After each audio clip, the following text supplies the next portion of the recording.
இதுவே உங்களுக்கு நன்மை பயக்கும். ஏனெனில் அல்லாஹ் ஒரே இறைவன்தான், தனக்கு மகனை ஏற்படுத்தி கொள்வதை விட்டு அவன் தூய்மையானவன். அல்லாஹ் என்ன சொல்கிறான்? ஒரே இறைவன் தான் நான், எனக்கு மகன் தேவை கிடையாது. மகனுங்கிறது என்ன? ஒரு வீக்னஸ்.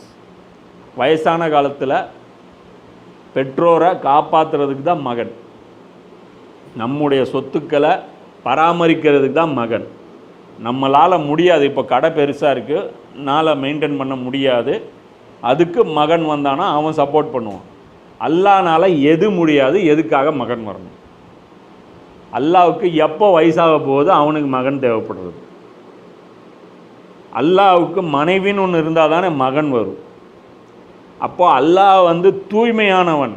அல்லாஹ் தான் சொல்கிறான், அல்லாஹ் ஒரே இறைவன், தனக்கு மகன் ஏற்படுத்தி கொள்வதை விட்டும் தூய்மையானவன். இதில் எங்கே பிரச்சனை வருது? எங்கே இவங்க மகன் எடுக்கிறாங்கன்னா, என்னுடைய பிதாவிடத்தில் நான் செல்கிறேன்னு ஈசா நபி சொல்லுவார். இதை வச்சுட்டு பாருங்கள், சொன்னார்ல என் பிதாட்ட போகிறேன்ட்டு. இது என்ன பிரச்சனை அப்படின்னா, ஈசா நபி பேசின பாஷை அரமாய்க்கு. இன்றைக்கி பைபிள் வச்சுருக்கிறது, ஓல்டஸ்ட் பைபிள் இன்றைக்கி வச்சுருக்கிறது கிரேக்க மொழியில். அப்போ வச்சிருக்கிறதே டிரான்ஸ்லேஷன் தான். ஈசா நபி பேசின லாங்குவேஜில் பைபிளே கிடையாது, வச்சிருக்கிறதே டிரான்ஸ்லேஷன் தான்.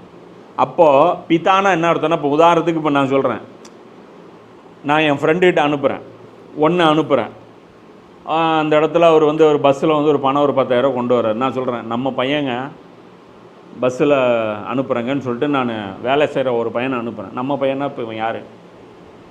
என் பையன்னு அர்த்தமா? என்னோட ஆளுன்னு அர்த்தம். இந்த இடத்துல அதுதான் மீனிங்கு.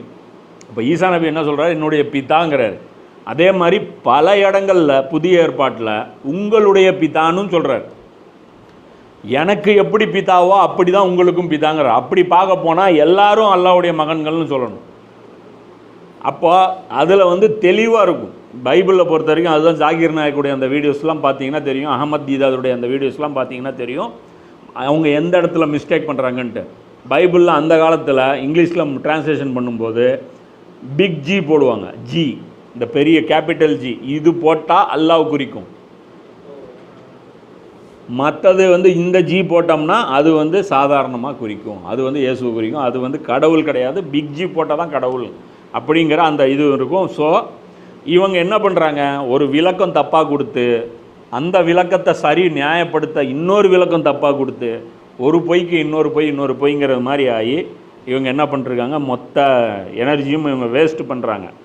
பெஸ்ட் ஆப்ஷன் என்ன? அல்லாஹ் சொல்கிறான், அதை சொல்வதை தவிர்த்து கொள்ளுங்கள், இதுவே உங்களுக்கு நன்மை பயக்கும். ஏனெனில் அல்லாஹ் ஒரே இறைவன் தான், தனக்கு மகனை ஏற்படுத்தி கொள்வதை விட்டும் அவன் தூய்மையானவன்.